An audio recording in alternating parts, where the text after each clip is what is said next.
Este é um audiolivro com narração automática gerada pelo Google. Livro: Opúsculos por Alexandre Herculano, tomo 01. Por Alexandre Herculano. Advertência prévia. Havia anos que os meus velhos editores e amigos, os falecidos irmãos Bertrandes, admiráveis tipos dessa modesta austeridade e dessa nobre honradez, em todas as relações da vida civil, que eram gloriosa tradição da classe burguesa, e que a burguesia destes nossos tempos, ensanfada já de europeus fidalgos, não parece inclinada a manter com excessivo ciúme. Havia muito, digo, que os meus editores instavam comigo para que ajuntasse em volumes alguns opúsculos, escritos por mim e publicados por eles em diversas conjunturas, cujas edições se achavam de todo esgotadas. Na sua opinião, eu devia incluir também nessa coleção outros opúsculos, que ou impressos avulsamente por minha conta, ou inseridos em publicações periódicas, tinham feito certo ruído, e não se encontravam já no comércio. Entendiam igualmente que nesta compilação de trabalhos, sobre assuntos tão variados, poderiam introduzir-se quaisquer outros ainda ineditos, que me não parecessem indignos de virem a lume, o que, no seu modo de ver, daria certo realce à publicação que se propunham, e em cujo êxito confiavam. Apesar das ponderações que me faziam homens tão experimentados nas coisas da imprensa, hesitei muito tempo em aceder aos seus intuitos. Após largos anos consumidos na vida agitada das letras, em que o meu baixé mais de uma vez fora assoltado por violentas tempestades, tinha enfim do capítulo, ancorado no porto tranquilo e feliz do silêncio e da obscuridade. Olhava com uma espécie de horror para as vagas revoltas da imensa luta das inteligências, contraste profundo da vida rural a que me acolhera. Depois o espírito sentia bem a própria decadência, cujos efeitos a interrupção dos hábitos literários devia agravar. Reflexia sobretudo no tedioso de rever escritos, parte dos quais remontavam a tempos assá distantes. Podia, na verdade, devia talvez, deixá-los passar como estavam, no que respeita à maior ou menor exação das doutrinas, porque a pretensão à infalibilidade é sempre ridicular no indivíduo, e eu nunca tive tal pretensão, mas era indispensável castigá-los em relação à forma. O método, o estilo, a linguagem e as condições em suma da arte de escrever são, no mundo das letras, o que a boa educação, a cortesia, as atenções, o respeito para com os usos recebidos são no trato civil, o que os ritos são nas sociedades religiosas. No ente que cogita, a ideia acento agudo a pode e há de variar com o decurso do tempo, com a ampliação dos horizontes do pensamento. Sobrepõe-se gradualmente a verdade ao erro, e ainda mal que outras vezes é o erro que sucede ao erro, quando não há verdade. Aprender quase sempre é esquecer, afirmar quase sempre é negar, esquecer o que aprendemos, negar o que nós próprios afirmamos. É por isso que no meio de milhões de dúvidas, cada geração lega à que lhe sucede poucas verdades incontrastáveis, e que a lentidão do progresso real é um bem triste e desenganador dinamômetro da tão limitada potência das faculdades humanas. Não assim pelo que toca às formulas externas das manifestações do espírito. O incompleto, o bárbaro, o vicioso, o tolhido, o desordenado, o obscuro não são o revolutear do oceano das ideias, são simplesmente ignorância ou preguiçoso desalinho, mais ou menos indesculpáveis. Ora, a revisão de escritos de tão diversas epochas, ainda limitando-me ao exame da contextura e execução, repugnava-me. Era renovar o trato com as letras no que há nelas menos atrativo, na questão da forma. E todavia, sem esse trabalho preliminar, não podia decentemente satisfazer os desejos dos meus editores, desejos que o último deles, pouco antes de falecer, ainda vivamente manifestava. Mas, o que era na realidade esta repugnância ao trabalho, embora fosse um trabalho ingrato? Era o egoísmo dos anos derradeiros, o amor à quietação da inteligência, que no outono da vida é em nós como o prenúncio da completa da eterna paz. Para vencer esta enfermidade dos espíritos cansados e gastos, cumpre que surja neles um incitamento poderoso, uma necessidade instante. Foi porém este incitamento ou esta necessidade que, afinal, nasceu para mim, justamente das condições da vida rural. Para o velho que vive na granja, na quinta, no casal, como que perdidos por entre as colinas e serras do nosso anfractuoso país, há na existência uma condição que todos os anos lhe prostra o ânimo por alguns meses, doença moral, mancha negra da vida rústica, fácil de evitar nas cidades. É o tédio das longas noites de inverno, das horas estereis em que o peso do silêncio e da soledade cai com duplicada força sobre o espírito. Para o velho do ermo, nesses intervalos da vida exterior, a corrente impetuosa do tempo parece chegar de súbito a pé acento agudo dormente, e espraiar-se pela sua superfície. A leitura raramente o acaricia, porque os livros novos são raros. A décima visão da mesma ideia acento agudo vestida do seu décimo trajo, repele-o, não o distrai. As convicções ardentes, as alegrias das iluminações súbitas, as coleras e indignações que inspiram e que na mocidade e nos anos viris, enchem a cela do estudo de turbulências interiores, de arrebatamentos indomáveis, de debates inaudíveis, de lágrimas não sentidas, de amargo sorrir, coisas são que se desvaneceram. Matou-as o guiar do inverno da existência.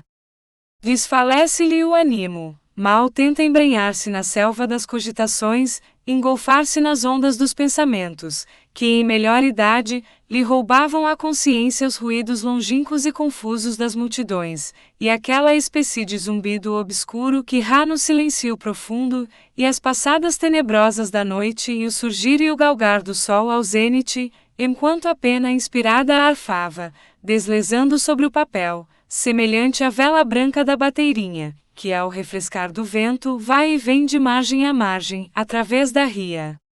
Não, para o velho não há a febre da alma que devora o tempo.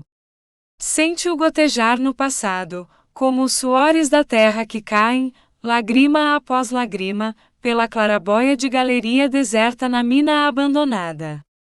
É verdade que a natureza compensa o esmorecer e passar do vigor e da atividade intelectual, com a apropriar somnolência do espírito, voluptuosidade da velhice, ameno e dourado pôr do sol, que se refrange no espectro da sepultura já vizinha e o ilumina suavemente.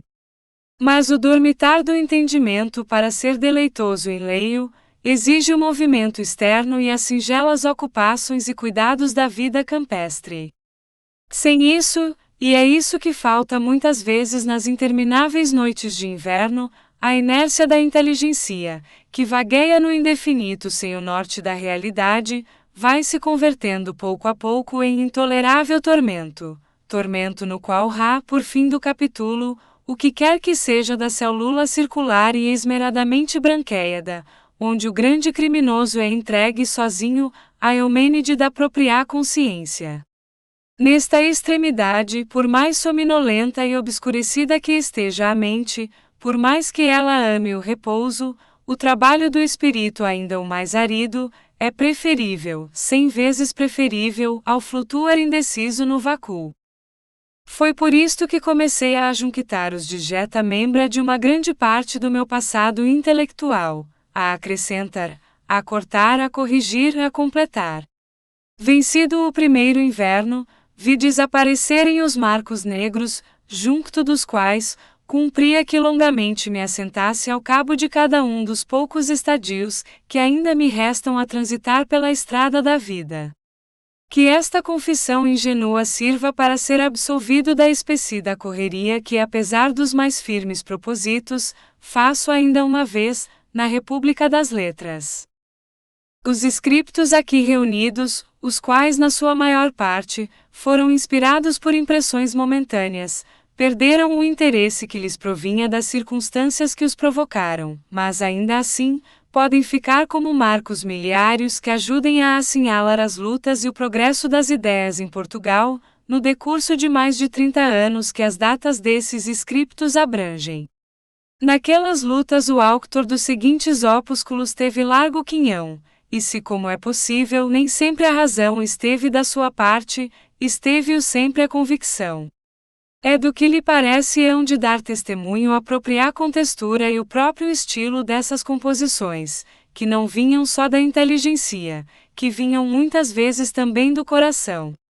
A demasiada vivacidade, a talvez exagerada energia, com que frequentemente a HI são expostas e defendidas tais ou tais ideias e combatidas outras, revelam a índole impetuosa mas sincera de quem escreveu essas páginas. Foi porventura este o melhor título do autor à benevolência pública largamente manifestada, benevolência que encontrou ainda em muitos que estavam longe de comungar com ele nas doutrinas para as quais buscava ou obter o triunfo ou adquirir sectários. Ordenando esta compilação, não me adstringi nem a conservar rigorosamente a ordem das epochas a que esses vários escritos pertencem, nem a distribuí-los precisamente conforme a sua índole. Adoptei um termo médio, que me facilitasse ao mesmo tempo o trabalho de revisão, e me habilitasse para ir sucessivamente publicando qualquer volume à medida que o coordenasse. Numa grande variedade de assuntos, o espírito não se amoldaria a reconsiderá-los nem pela ordem das datas, nem pela identidade da matéria. A inteligência é caprichosa, e duplicadamente caprichosa na sua decadência. Atendendo em geral à natureza dos diversos opúsculos, entendi que podiam dividir-se em 3 categorias: questões públicas, estudos históricos, literatura. Estas 3 categorias constituirão 3 séries separadas, servindo-lhes apenas de nexo o serem uma coleção geral das minhas opiniões, quer em questões literárias ou históricas, quer em questões sociais.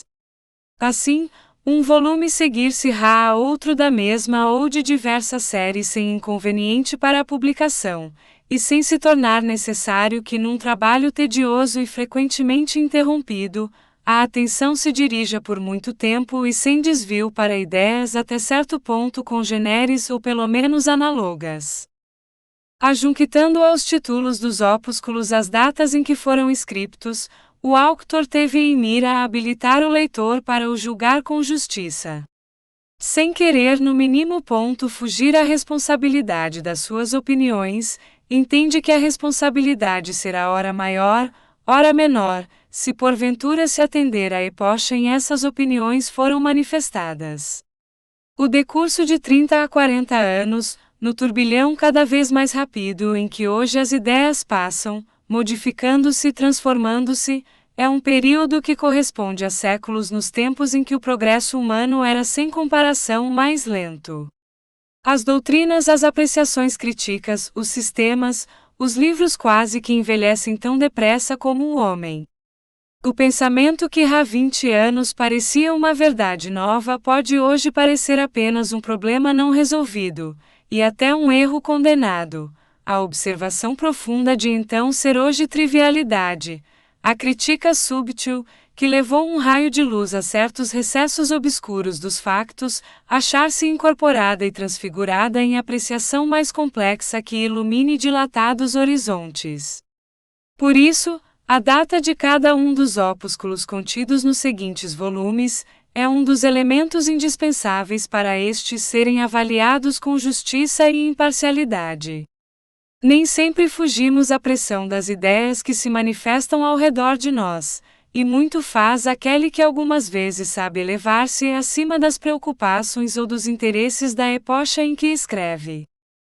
Não se associarão a estas considerações, que solicitam a indulgência, algumas instigações do amor próprio? Suspeito que sim. Nos seguintes escritos há em mais de um lugar ideias, previsões, afirmativas, negações que não raro granjearam para o autor as qualificações de temerário, de paradoxal, de visionário.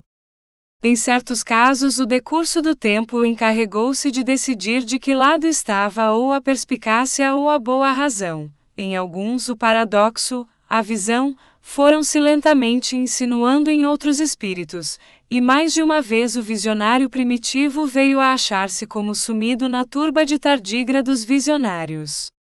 Que o facto não contribuísse para se datarem estes opúsculos ninguém o acreditaria, nem eu pretendo negá-lo.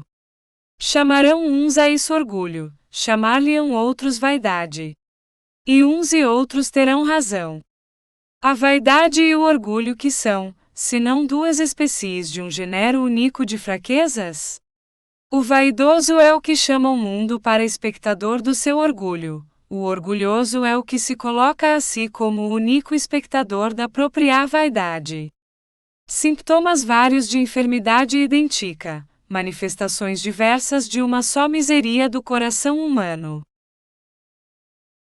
A voz do profeta. 1837. Introdução. 1867. Depois da epocha em que o seguinte opúsculo foi publicado e dos factos que lhe deram origem, têm decorrido mais de 30 anos. Os homens que intervieram nesses factos dormem já pela maior parte, debaixo da terra. Com raras exceções, restam apenas alguns dos que eram mais moços. O autor da voz do profeta pertence a esse número. Contava 26 anos naquele tempo. O homem de hoje pode julgar imparcialmente o escrito do homem de então. O ânimo tranquilo pode avaliar a paixão que o inspirou. Aqueles a quem esse verbo ardente feria, viram no autor um partidário, que friamente calculava os resultados políticos das suas palavras. Injustiça ou erro, o mesmo que havia da parte dele em ver nos homens que forcejavam por dirigir a revolta de 1836, por fazer sair desse facto um governo regular, grandes criminosos. A verdade era que nuns davam-se ambições, mas ambições talvez nobres, noutros houve de certo o sacrifício das proprias simpatias, o silêncio imposto às proprias convicções para que a revolta não degenerasse em anárquia. Em muitos desses indivíduos, aparentemente revolucionários, havia o patriotismo reflexivo, e até a abnegação, enquanto em nós, os que os agrediamos com a sinceridade da indignação, havia, por amor exagerado aos bons princípios, uma cólera que em muitas coisas ofuscava a razão. A voz do profeta representa esse estado dos espíritos. Hoje a exageração sincera do insulto, a invectiva hiperbólica, inspirada não pelo cálculo, mas pelas irritações da consciência, mal se compreende. Neste crepúsculo da vida pública, tão favorável às prostituições do cidadão, como o crepúsculo do dia às prostituições da mulher, nesta epocha de extrema agonia, iniciada pela proclamação dos interesses materiais acima de tudo, fórmula decente de santificar o egoísmo, porque para cada indivíduo o interesse material alheio é apenas um interesse de ordem moral.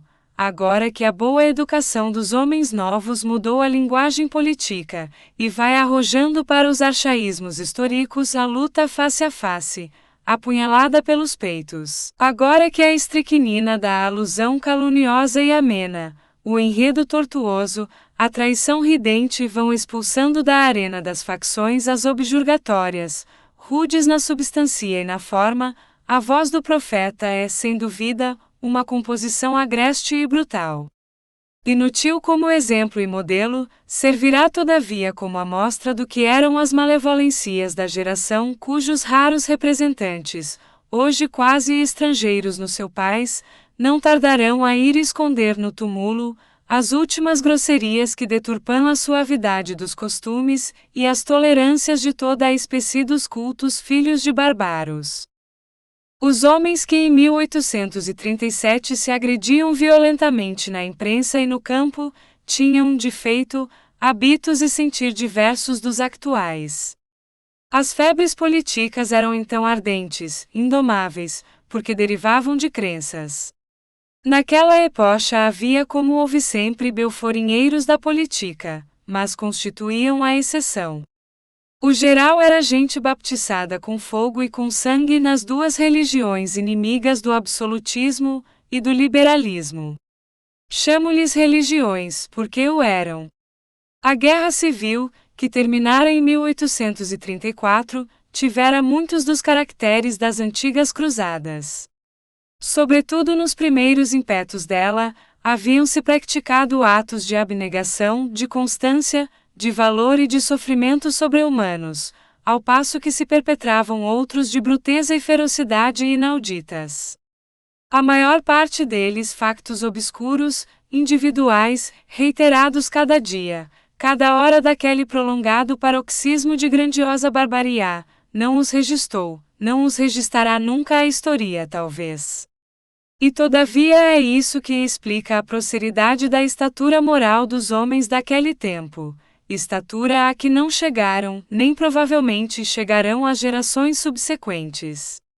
Sem paixões violentas e exclusivas, não há as energias que assombram. Então a existência e os cômodos e gozos dela eram tão casuais e transitórios, as privações e dores de tão completa vulgaridade, que dar a vida ou tirá-la aos outros, pouco mais significavam do que ações indiferentes.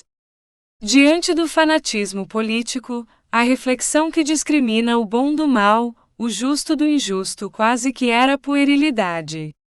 Podia ceder-se e não raro cedia-se, a instintos generosos para com o adversário, a justiça em apreciá-lo moralmente, ou em respeitar-lhe os direitos, isso é que se tornara difícil.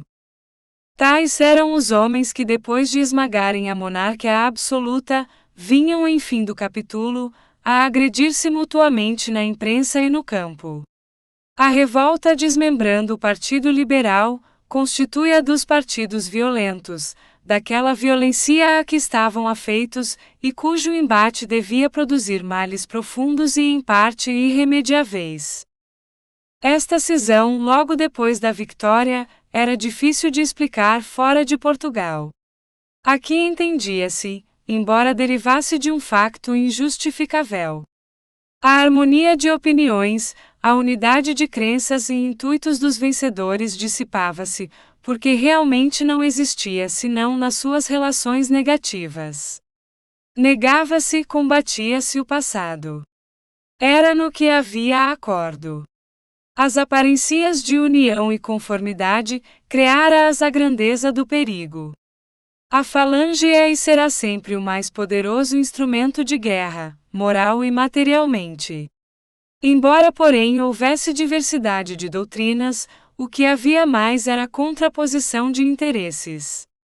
Para as primeiras se manifestarem e tenderem ao predomínio, bastavam a liberdade da palavra oral e escrita, e a discussão parlamentar. Aos segundos, dada a impetuosidade e impaciência da ambição humana, sobretudo nas raças latinas, não bastava nenhuma liberdade. Recorreu-se ao illegal, ao tumultuário, e a revolta de setembro de 1836 apareceu. Quem a preparou e fez surgir? Não sei. Ostensivamente os seus autores foram a plebe de Lisboa, e alguns soldados que se negaram a dispersar os amotinados.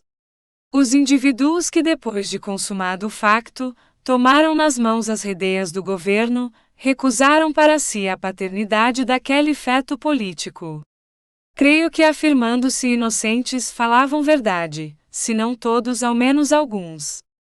Fugir, porém, à responsabilidade de uma situação, que aliás se busca fortalecer e constituir, é indiretamente condená-la, é dizer não com a consciência, sim com os lábios. A sentença daquele motim lavravam-na os mesmos que forcejavam por convertê-lo numa coisa grave. Por outra parte, o que me parece evidente é que os governos que caem como caiu o que existia, embora simulem de vivos, estão já moralmente mortos. E o governo de então estava-o. Por grandes que os seus serviços ao país houvessem sido durante a luta, o seu proceder depois da vitória não o abonava. Havia quem fizesse sentir isso, quem até desmesuradamente o exagerasse. Exageravam-no sobretudo os vencidos. Enquanto durou o ruído das armas, os lamentos destes não se ouviam, mas quando o estrondo cessou, e acerenaram os terrores, os queixumes foram se convertendo em invectivas coléricas, e também em acusações não raro ou justificadas ou plausíveis. A liberdade da palavra falada e escrita tinha se conquistado não só contra os defensores da censura e do absolutismo, mas também para eles. Nas expansões da sua dor e do seu despeito, no pouco ou muito que essas expansões contribuíram para o descredito dos homens que mais cordialmente odiavam, tiveram os vencidos ocasião de reconhecer que a liberdade humana, ruim em diz, sobretudo para a salvação eterna, pode em tal ou tal circunstância, não ser absolutamente má. Os depositários do poder executivo tinham, porém, adversários mais perigosos.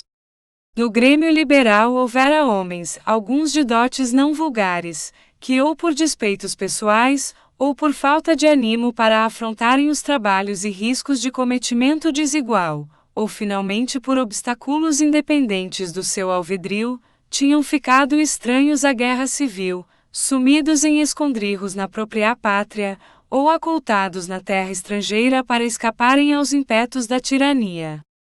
Desacordos nascidos no exílio entre alguns destes últimos, e os homens de valia de quem o Duque de Bragança se rodeia quando empreende a guerra da restauração, não tinham feito senão medrar e azedar-se progressivamente por diversas causas.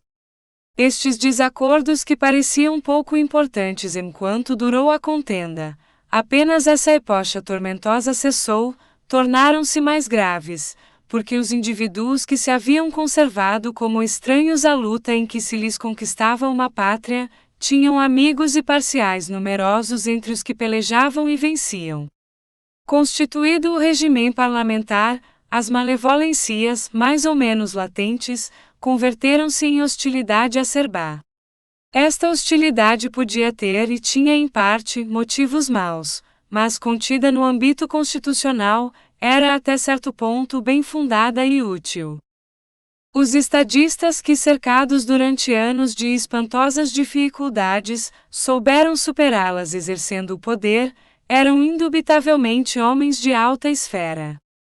Podia reputar-se problemática a virtude de um ou de outro, a capacidade e a firmeza não podiam disputar-se a nenhum deles.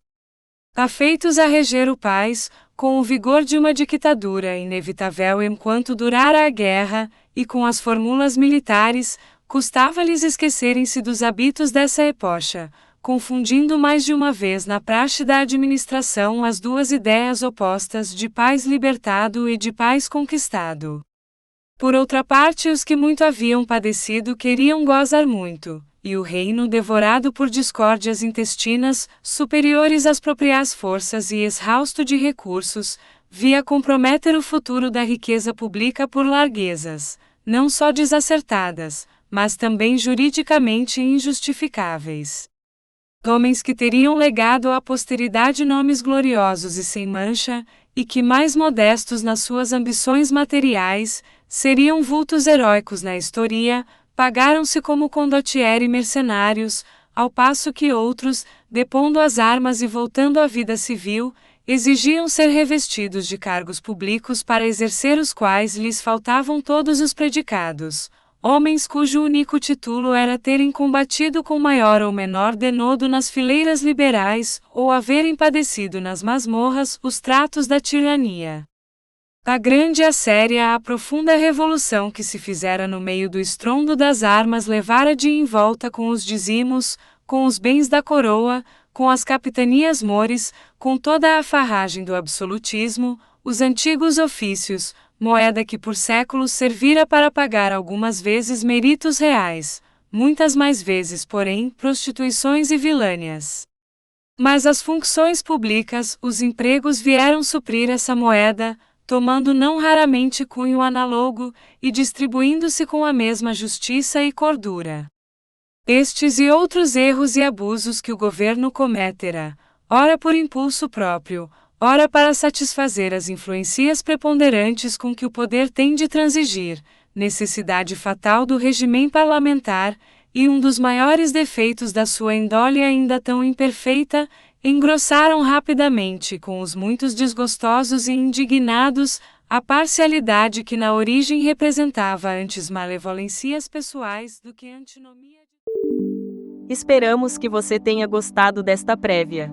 Para continuar ouvindo este audiolivro no Google Play Livros, use o link na descrição do vídeo.